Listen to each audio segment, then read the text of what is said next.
Hello everyone, आप सभी का स्वागत है द लॉजिकल लर्निंग प्लेटफॉर्म में। इस लेक्चर में हम प्रोबेबिलिटी के बेसिक्स को सीखेंगे। इससे पहले कि मैं लेक्चर स्टार्ट करूं, आपसे एक रिक्वेस्ट, यदि अभी तक आपने मेरे इस चैनल को सब्सक्राइब नहीं किया है तो प्लीज़ इसको सब्सक्राइब करें, शेयर करें, अपने कमेंट करें। तो आइए स्टार्ट करते हैं इस लेक्चर को। सबसे पहले हम स्टार्ट करेंगे रैंडम एक्सपेरिमेंट। देखिए, आपने बहुत सारे एक्सपेरिमेंट इससे पहले देखे होंगे। फिजिक्स में हम कई सारे एक्सपेरिमेंट करते हैं, केमिस्ट्री में हम कई सारे एक्सपेरिमेंट करते हैं। जनरली हम कोई भी लॉ अगर हमारे पास मान लीजिए फिजिक्स में, उसको हम अपने लैब में चेक करके देखते हैं कि ये एक्सपेरिमेंट सही है या नहीं है। तो जो भी इस तरीके के हम एक्सपेरिमेंट करते हैं, आप देखते हैं कि उसमें हम अगर एनवायरमेंटल कंडीशन को सेम रखें तो अगर कितनी ही बार आप उस एक्सपेरिमेंट को रिपीट करें तो हर बार जो आपका आउटकम है वो लगभग आपका सेम आता है। लेकिन रैंडम एक्सपेरिमेंट की जब हम बात करते हैं तो रैंडम एक्सपेरिमेंट का सीधा सा मतलब है कि ऐसा एक्सपेरिमेंट जिसका आउटकम रैंडम है। रैंडम का मतलब जिसके आउटकम के बारे में आप एग्जैक्टली नहीं कह सकते, वो कुछ भी हो सकता है आउटकम। फॉर एग्जाम्पल, मान लीजिए यदि आपने कॉइन को उछाला तो आपके पास दो आउटकम इसमें हो सकते हैं, हेड भी हो सकता है या टेल भी हो सकता है। तो ये रैंडम एक्सपेरिमेंट है कि हर बार आप कह नहीं सकते, हो सकता है पहली बार हेड आए, फिर हेड आ जाए, फिर हेड आ जाए, या फिर टेल आए। तो ये सीक्वेंस जो आपकी कुछ भी हो सकती है, यानी कि जब आप इसको रिपीट करते जा रहे हैं तो हर बार आप इसका आउटकम या कौन सी सीक्वेंस बनेगी इसको आप एग्जैक्टली प्रिडिक्ट नहीं कर सकते।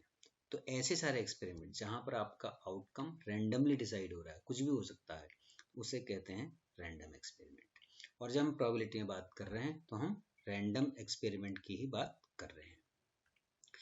Sample space. अब सैंपल स्पेस क्या है? जब कोई ऐसा हम रैंडम एक्सपेरिमेंट कर रहे हैं तो उसके जितने आउटकम हो सकते हैं उनका अगर हम सारे आउटकम्स को एज ए सेट लिख दें तो उसे कहते हैं सैंपल स्पेस। तो इसका मतलब सैंपल स्पेस को आप सीधे कह सकते हैं कि sample space is the set of all possible outcomes, set of all possible outcome, set of all possible outcomes, इसे आप सैंपल स्पेस कहते हैं। मान लीजिए सपोज आपने कहा कि एक कॉइन को यदि आप उछाल रहे हैं तो यहाँ पर जो सैंपल स्पेस बनेगा उसमें दो एलिमेंट आएंगे, हेड या टेल। तो ये इसका सैंपल स्पेस कहलाएगा। मान लीजिए दूसरा एक्सपेरिमेंट आपने किया, आप एक डाई को अगर आप थ्रो कर रहे हैं तो कितने आए उसमें आपके पॉसिबिलिटी है, 1 भी आ सकता है, 2 भी आ सकता है, 3 या 4 या 5। तो ये आपका सैंपल स्पेस है। किस एक्सपेरिमेंट, कौन सा रैंडम एक्सपेरिमेंट है? जब आपने एक डाई को थ्रो किया। ऐसे यदि मान लीजिए कि यदि आप दो कॉइन को अगर आप थ्रो कर रहे हैं तो सैंपल स्पेस क्या बनेगा? दोनों बार आपका हेड हेड हो सकता है, या हेड टेल हो सकता है, या टेल हेड हो सकता है, या फिर टेल टेल आए। तो ये आपको जो बना ये कहलाएगा sample space, that is set of all possible outcomes. Event क्या है? इवेंट को हम कहते हैं कि this is a subset of sample space. मान लीजिए आपने एक डाई को थ्रो किया तो सैंपल स्पेस आपका इसमें ये बना 1 2 3 4 5 6। अब मैं एक इवेंट इसमें डिस्क्राइब करता हूं कि event of getting an even number. Even number अब कितने तरीके से आ सकता है? इसको मैंने ई से लिख दिया, या तो 2 हो सकता है, या 4 हो सकता है, या 6 हो सकता है। तो अगर आप देखें तो ये इसका एक सबसेट है। तो हम इवेंट को जब हम डिफाइन करना है तो हम कहेंगे कि event is a subset of sample space. ये सैंपल स्पेस है और ये इसका इवेंट। और इवेंट यहाँ पर क्या है? Getting an even number. तो ये कहलाएगा आपका subset of the sample space. अब कुछ हम पर्टिकुलर टाइप के इवेंट्स के बारे में देखते हैं। Certain event. सर्टेन इवेंट का मतलब ये है कि जो हमेशा होनी ही होनी है, जो कंफर्म है कि ये होनी ही होनी है, उसे आप कहेंगे सर्टेन इवेंट। जैसे मान लीजिए आपका सैंपल स्पेस ये है, जब आपने एक कॉइन को नहीं, जब आपने एक डाई को थ्रो किया तो मैं ये कहूँ कि number getting a number from 1 to 6, getting a number from 1 to 6, यानी अगर x मान लीजिए नंबर है तो कहाँ से कहाँ तक होना चाहिए, 1 से 6। तो इसका मतलब तो श्योर है, या तो 1 आएगा या 2 आएगा, 3 4 5, तो इस कंडीशन को तो सेटिस्फाई करेगा ही करेगा। तो ये कहलाएगा सर्टेन इवेंट। इवेंट मैंने यहाँ पर क्या डिस्क्राइब की कि getting a number from 1 to 6, तो दिस इज सर्टेन इवेंट। अब इम्पॉसिबल इवेंट है, ऐसी इवेंट जो हो ही नहीं सकती। जैसे मैं कहूँ गेटिंग ए नंबर, अगर आप एक डाई को आप थ्रो कर रहे हैं और getting a number which is greater than 6, so this is impossible event, ये हो ही नहीं सकती। तो ये कहलाएगी आपकी इम्पॉसिबल इवेंट। अब इसको अगर आप सेट के टर्म में डिफाइन करें तो सर्टेन इवेंट का मतलब ये हो गया कि ऐसा इवेंट जिसको अगर आप लिखें जो एक्चुअली में सैंपल स्पेस के, इसके एलिमेंट सैंपल स्पेस के बराबर हैं, तो वो अपने आप पे सर्टेन इवेंट है, क्योंकि सारे पॉइंट उसमें सैंपल स्पेस के अगर आ रहे हैं तो वो सर्टेन इवेंट है। इम्पॉसिबल इवेंट अगर आप कह रहे हैं तो इम्पॉसिबल का मतलब एक्चुअली ये सेट क्या हो जाएगा, 5, इसमें कोई भी एलिमेंट नहीं है। तो यहाँ पर आप इसको E इक्वल टू 5 कह सकते हैं इम्पॉसिबल को, और सर्टेन इवेंट को आप कह सकते हैं E equal to sample space. अगर सैंपल स्पेस के बराबर है तो ये सर्टेन इवेंट होगी, और अगर ये नल सेट को रिप्रेजेंट कर रही है तो ये कहलाएगी impossible event. Now representation of complex events as sets. अब मैंने आपसे कहा क्योंकि हम सैंपल स्पेस और इवेंट को सेट के फॉर्म में लिख रहे हैं, तो कंपाउंड का मतलब ये हुआ कि एक से ज़्यादा, जब आपके पास एक से ज़्यादा इवेंट आ रही हैं तो कंपाउंड इवेंट होगी। तो कैसे हम उनको सेट से रिप्रेजेंट कर सकते हैं, तो सेट के नोटेशन आपने देखे होंगे, उन्हीं नोटेशंस को यूज करते हुए हम यहाँ पर कंपाउंड इवेंट बना सकते हैं। जैसे पहला अगर आप देखेंगे तो E1 यूनियन E2, इसका मतलब क्या हो गया, E1 और E2, या तो E1 होगी या E2 होगी या बोथ।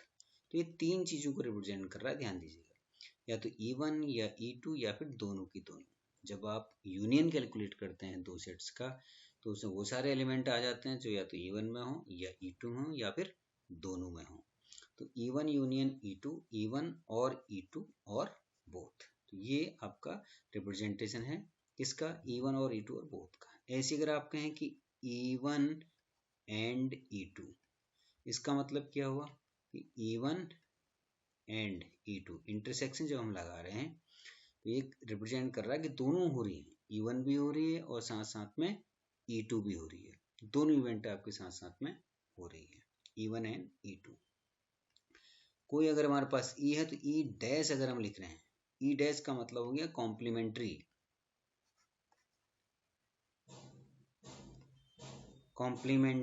इवेंट ऑफ E, ये हो जाएगी आपकी E की कॉम्प्लीमेंट्री इवेंट। कॉम्प्लीमेंट्री का सीधा समझिए कि जब आप जैसे इस एग्जाम्पल के लिए आप लें, यहाँ पर E एक इवेंट है जिसमें हमने कहा कि गेटिंग एन इवन नंबर 2 4 6, ये इवेंट है। अब इसका कॉम्प्लीमेंट्री इवेंट क्या हो जाएगी, सैंपल स्पेस के जो बाकी इसके अलावा जो एलिमेंट्स बच गए, 2 4 6 के अलावा जो बाकी एलिमेंट बच गए वो इसकी कॉम्प्लीमेंट्री पार्ट हो जाएगा, यानी कौन कौन से 1 3 एंड 5, तो ये इसका कॉम्प्लीमेंट्री पार्ट हो जाएगा। तो ये कहलाता है कॉम्प्लीमेंट। तो कॉम्प्लीमेंट्री का सीधा सा मतलब ये, अगर आप सैंपल स्पेस आप देख रहे हैं तो इसके कहीं पर भी आप दो पार्ट कर दीजिए, मान लीजिए आपने यहाँ पर इसके दो पार्ट कर दिए तो ये 1 2 वाला बाकी 3 4 5 6 का कॉम्प्लीमेंट्री पार्ट बन जाएगा। तो कॉम्प्लीमेंट्री का मतलब आप ऐसे भी कह सकते हैं कि S माइनस E, यानी कि S में से E को जब आपने हटा दिया, इवेंट को हटा दिया, तो जो बचेगा उसका कॉम्प्लीमेंट्री पार्ट हो जाएगा। तो इस तरीके से हम कंपाउंड इवेंट्स को सेट के फॉर्म में रिप्रेजेंट कर सकते हैं। अब आगे देखते हैं इक्वली लाइकली इवेंट्स। अब दो इवेंट्स इक्वली लाइकली कहलाएंगे, जैसे हमने कहा सपोज कोई दो इवेंट E1 और E2 है, इन्हें कब हम इक्वली लाइकली कहेंगे, जब दोनों के होने के चांसेस बराबर हैं, सेम है, यानी कि आप E1 और E2 दोनों बराबर तरीके से हो सकते हैं। जैसे यदि आप एक कॉइन को उछाल रहे हैं तो हेड आना या टेल आना दोनों के बराबर चांसेस हैं, तो दोनों के दोनों event getting a head getting a tail, ये दोनों के दोनों इवेंट क्या कहलाएंगे, इक्वली लाइकली इवेंट्स। मान लीजिए क्लास में 10 स्टूडेंट्स हैं, अब मुझे किसी एक स्टूडेंट को सिलेक्ट करना है, तो हर एक स्टूडेंट के बराबर चांसेस हैं सिलेक्ट होने के लिए, तो हर एक स्टूडेंट को सिलेक्ट करना है, यानी कि सारी की सारी, अगर मान लीजिए 1 to E10 ये सारी इवेंट्स हैं, तो सारी की सारी क्या कहलाएंगी, इक्वली लाइकली इवेंट्स।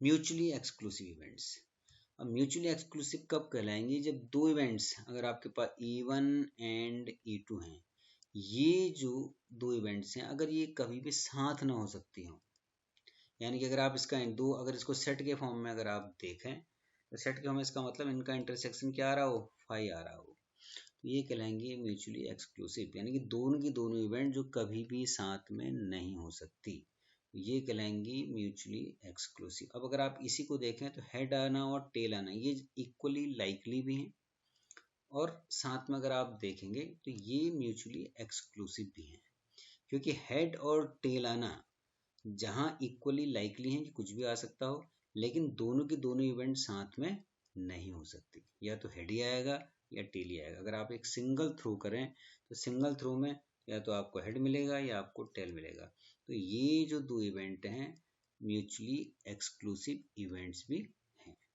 ये जो मैं आपको डेफिनेशन बता रहा हूँ ये बहुत इंपॉर्टेंट डेफिनेशन है, क्योंकि ये जब भी आप प्रोबेबिलिटी की प्रॉब्लम सॉल्व करते हैं तो आपको उस समय इवेंट का नेचर आपको जानना होगा कि ये किस तरीके की इवेंट्स हैं। म्यूचुअली एक्सक्लूसिव इवेंट्स जो बताया इसका ध्यान रखिएगा कि दो इवेंट ऐसी जो कभी भी साथ में नहीं हो सकती। जैसे मान लीजिए मैंने एक कहा कि एक इवेंट मैंने E1 एक आप डाई को थ्रो कर रहे हैं, ये हमने कहा गेटिंग एन इवन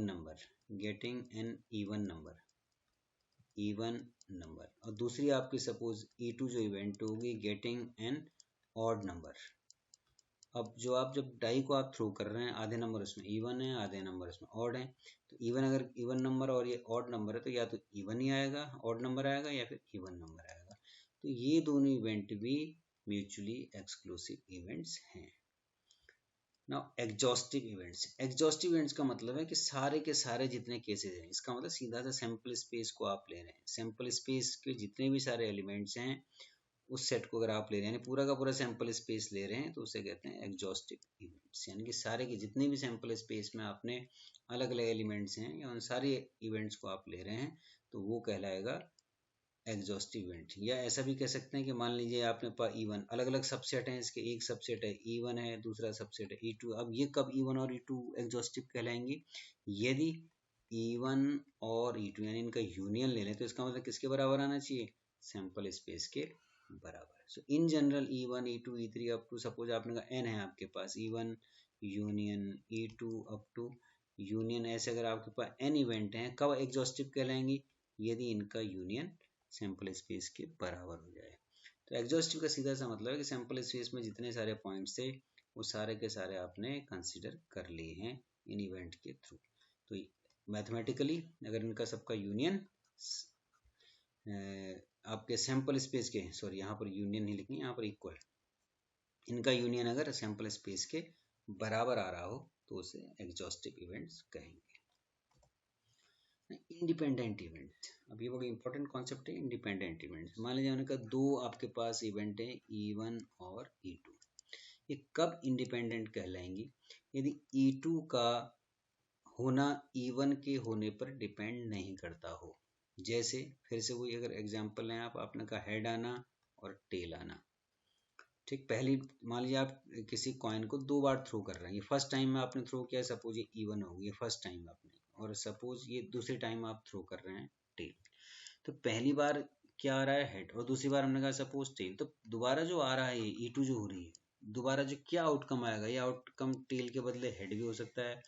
ये E1 पर डिपेंड नहीं कर रहा है कि पहली बार क्या आया, पहली बार हेड आया या टेल आया। अगर मान लीजिए हेड आता तो भी उससे कोई फर्क नहीं पड़ना था, ये टेल आता तब भी कोई सेकंड वाले में फर्क नहीं पड़ना था। तो ये कहलाती है इंडिपेंडेंट, यानी कि दूसरी इवेंट E2 पहले से टोटली इंडिपेंडेंट है, पहले का कोई इसमें लेना देना नहीं है। दूसरा एग्जाम्पल, सपोज आपके पास एक पैक ऑफ कार्ड्स है और एक कार्ड आप रैंडमली सेलेक्ट करते हैं, मान लीजिए पहला कार्ड आपका किंग आ गया, पहला वाला कार्ड जो आपका, तो इसको आपने कह दिया E1।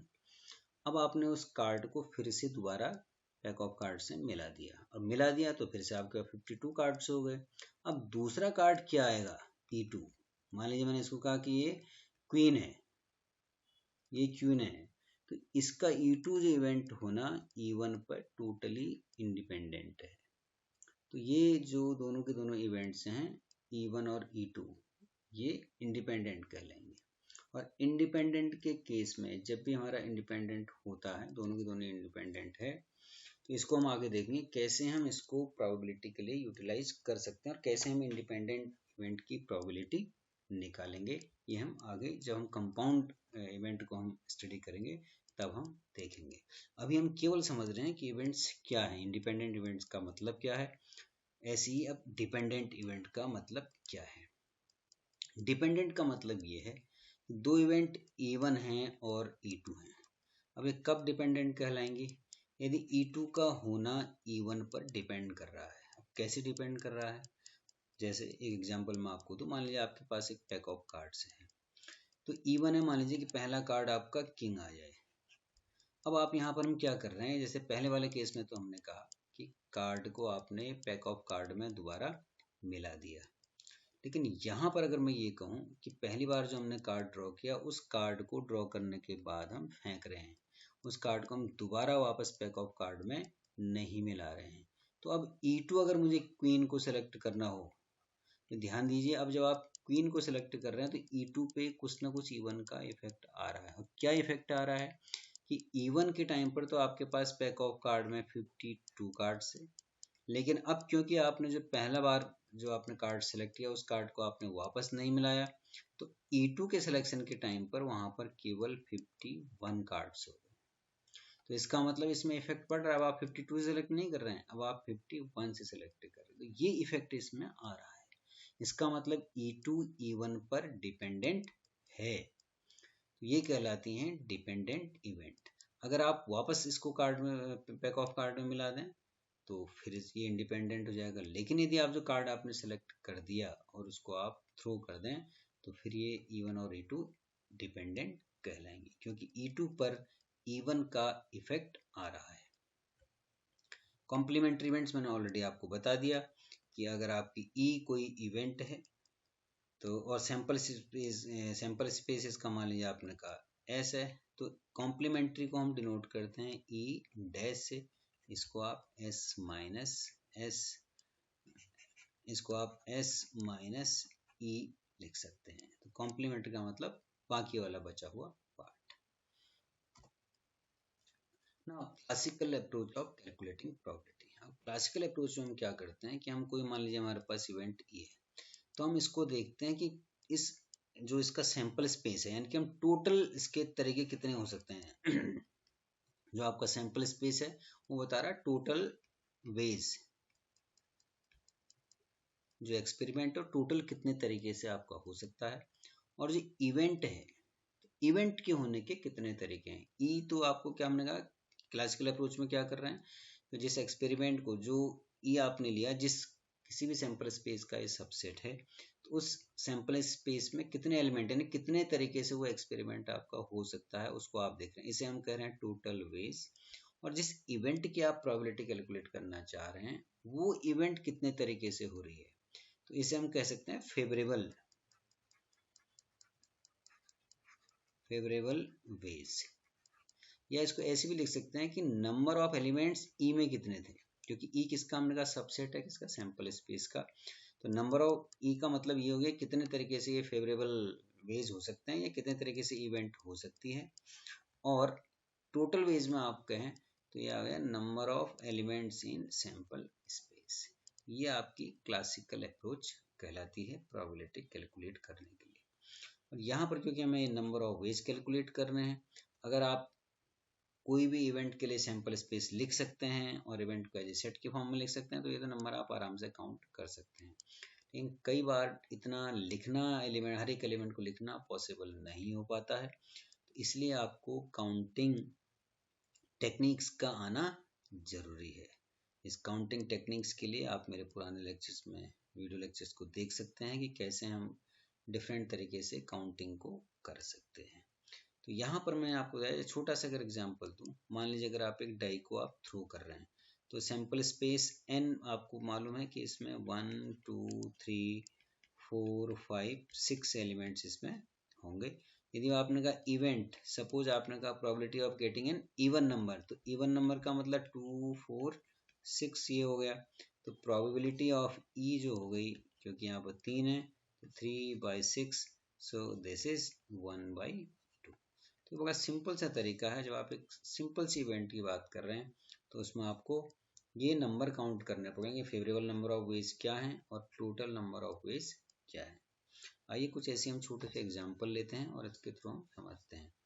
An unbiased dice roll, find the probability of getting an even। जो अभी मैं आपको बता रहा था, इवन नंबर की प्रोबेबिलिटी यहाँ पर क्या होगी, टोटल आपके पास NS ये हो गया आपके 6, NE इक्वल टू हो गया 3, so probability of E equal to ये हो गया आपको 1/2। अभी हमने डिस्कस किया। Second example, a card is drawn randomly from a pack of card, find the probability, यहाँ पर छूट रहा है इसको मार्क करता हूँ, find the probability of getting a king। Find the probability, a card is drawn randomly from a pack of cards, find the probability of getting a king। अब ध्यान दीजिए टोटल आपके पास कार्ड्स हैं 52 कार्ड्स हैं। तो 52 cards में से अगर आप एक कार्ड सेलेक्ट कर रहे हैं तो आपके पास टोटल वेज कितने हो जाएंगे n। अगर आप ऐसे करें कितने तरीके, इसको अगर आप देखें तो 52C2 यानी C1 सॉरी 52C1 एक कार्ड आप सेलेक्ट कर रहे हैं तो दिस इज 52। तो यानी कि आपके पास 52 तरीके हो जाएंगे एक कार्ड को सेलेक्ट करने के लिए from a pack of cards. अब लेकिन हम प्रोबेबिलिटी किसकी निकालनी है, इवेंट क्या है, किंग आने की। अब हमारे पास अगर आप देखेंगे तो किंग की जो है ई जो है इवेंट यहाँ पर किंग आने की है। तो किंग कितने होते हैं, 4 होते हैं हमारे पास। अब 4 में से कोई भी एक आ सकता है तो NE आपका ये हो जाएगा 4C1, या 4 में से एक को आप सेलेक्ट कर रहे हैं। इसके लिए आपको कॉम्बिनेशन वाला चैप्टर देखना पड़ेगा। कॉम्बिनेशन यहाँ पर तो अगर आप 1 था तो मैं सीधे भी 52 लिख सकता था, लेकिन ताकि आपको समझ में आए कि हम क्योंकि आगे जब हम 2 में जाएंगे 3 पे जाएंगे, जब 52 में से 2 कार्ड ले रहे हैं 3 कार्ड ले रहे हैं तो फॉर्मूला यही लगेगा।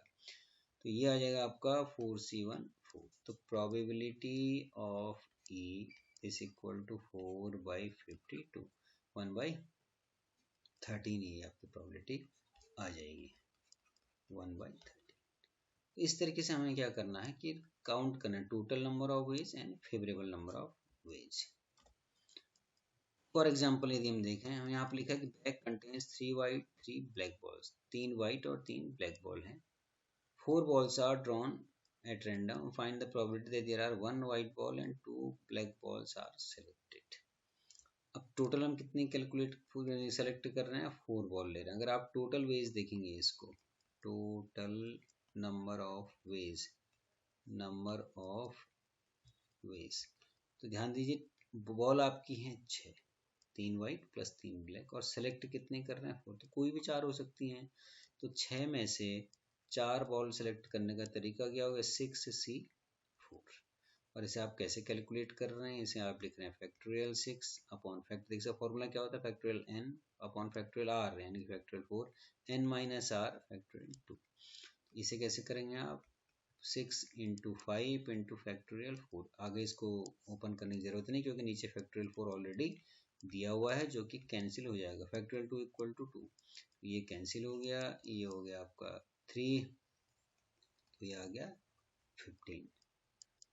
तो ये हो गया टोटल नंबर ऑफ वेज, तो हो गया आपके 15। अब फेवरेबल नंबर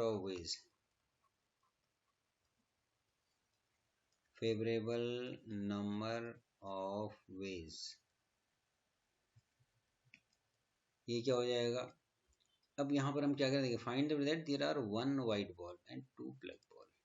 अब 1 जो वाइट बॉल आएगी वो कहाँ से सेलेक्ट होकर के आएगी, 3 वाइट बॉल में से, यानी कि 3 में से कोई भी एक वाइट बॉल सेलेक्ट होनी है। तो इसके कितने तरीके हो गए, 3C1। अब 2 ब्लैक बॉल आनी है कहाँ से, 3 ब्लैक बॉल। अब 3 में से जो ब्लैक बॉल है कोई भी 2 हो सकती हैं, तो ये आपकी 3C2। तो ये हो गया आपके 2 ब्लैक बॉल सेलेक्ट करने के तरीके आउट ऑफ 3 ब्लैक बॉल्स। अब ये जो 2 नंबर है इनको हम क्या करें, मल्टीप्लाई करें, प्लस करें। ध्यान दीजिएगा, इसके लिए फिर से आपको मेरा पुराना लेक्चर देखने की ज़रूरत है। सम और प्रोडक्ट टूल जहाँ डिस्क्राइब किए हुए हैं बेसिक काउंटिंग टेक्निक्स में, यहाँ पर देखिएगा हर एक इस कॉम्बिनेशन के लिए आपके इतने फर्दर कॉम्बिनेशन बने, यानी कि जो भी आप एक बॉल सेलेक्ट कर रहे हैं उनके साथ आप हर एक के यहाँ पर 3 तरीके बन रहे हैं, तो हर एक 3 तरीके के लिए आपके पास 3C2 तरीके बन रहे हैं ब्लैक बॉल को सिलेक्ट करने के लिए। यहाँ पर आप मल्टीप्लाई करेंगे। क्योंकि यहाँ पर दिस एंड दिस है, इसको थोड़ा सा और तरीके से समझिए, एंड भी यूज किया हुआ है यहाँ पर। तो हर एक वाइट बॉल को सिलेक्ट करने के जितने तरीके आ रहे हैं, हर एक तरीके के लिए जितने भी इसमें तरीके आ रहे हैं वो सारे तरीके हर एक बॉल के यहाँ पर हर एक वाइट बॉल सिलेक्ट करने के तरीके के साथ आप अप्लाई कर सकते हैं। तो इसलिए आप इसको मल्टीप्लाई कर रहे हैं। तो 3C1 हो गया आपका 3 और 3C2 हो जाएगा, ये भी आपका कितना हो जाएगा 3C2 भी 3। इसको आप देखें 3C2 आप कैसे कैलकुलेट कर सकते हैं, factorial 3 upon factorial 2 into factorial 1। तो फैक्टोरियल 3 को आप लिख सकते हैं 3 into factorial 2 upon factorial 2 into 1, 2 से 2 कैंसिल हो जाएगा तो 3, तो इसे 3 इंटू 3 9। सो टोटल वेज हो गए 9, फेवरेबल नंबर ऑफ वेज। तो प्रोबेबिलिटी इसकी हो जाएगी आपकी probability of E this equal to 9 upon 15। इस तरीके से आप इसकी प्रोबेबिलिटी कैलकुलेट कर सकते हैं। अगला एग्जांपल देखें, two cards are drawn from a pack of cards at random, find the probability that the two cards are an ace and a king। तो इसी तरीके से ये भी होगा, क्योंकि दो कार्ड आप कर रहे हैं तो total number of veg, total number of veg, अब आप क्या कर रहे हैं, दो कार्ड आप सिलेक्ट कर रहे हैं तो कितने हो जाएंगे 52 में से 52C2, तो दो कार्ड सिलेक्ट करने के तरीके आपके ये हो जाएंगे। और अगर करें कि दो कार्ड के एक का एस और एक का किंग, तो favourable number of veg, favourable number of veg ये आपके क्या होंगे, एक आप कह रहे हैं किंग, अब आपके पास एस कितने हैं 4 हैं, तो 4 में से एक तो आप एस कैलकुलेट ले रहे हैं और ऐसी किंग भी आपके पास 4 हैं 4C1, मल्टीप्लाई कर रहे हैं क्योंकि हर एक एस के साथ 4 आपके केसेस बन रहे हैं, 4 में से कोई भी किंग हो सकता है और हर एक एस के साथ 4 पॉसिबिलिटी बन रही है, तो इसलिए आप मल्टीप्लाई कर रहे हैं। तो प्रोबेबिलिटी इसकी हो जाएगी प्रोबेबिलिटी ऑफ ई, 4C1 तो हो गया 4 इंटू 4 अपॉन 52C2। यहाँ पर मैं इसको छोड़ रहा हूँ, आप इसको खुद से कैलकुलेट कर सकते हैं। तो इस तरीके से आप सारी की सारी प्रोबेबिलिटी की प्रॉब्लम को सॉल्व कर सकते हैं। यहाँ पर मैंने कुछ ही एग्जाम्पल लिए हैं, नेक्स्ट वीडियो में अब थोड़ा हम कंपाउंड प्रोबेबिलिटी के भी एग्जाम्पल लेंगे। ये सारे के सारे जो मैंने एग्जाम्पल लिए हैं वो सिंपल केसेज हैं जहाँ पर आप प्रोबेबिलिटी केवल आप total number of veg and favourable number of veg calculate करके प्रोबेबिलिटी को निकाल सकते हैं। तो उम्मीद करता हूँ आपको ये बेसिक कॉन्सेप्ट समझ आए होंगे। Thank you. नेक्स्ट लेक्चर में हम कुछ कंपाउंड एग्जाम्पल को लेकर के फिर से प्रोबेबिलिटी को डिस्कस करेंगे। Thank you.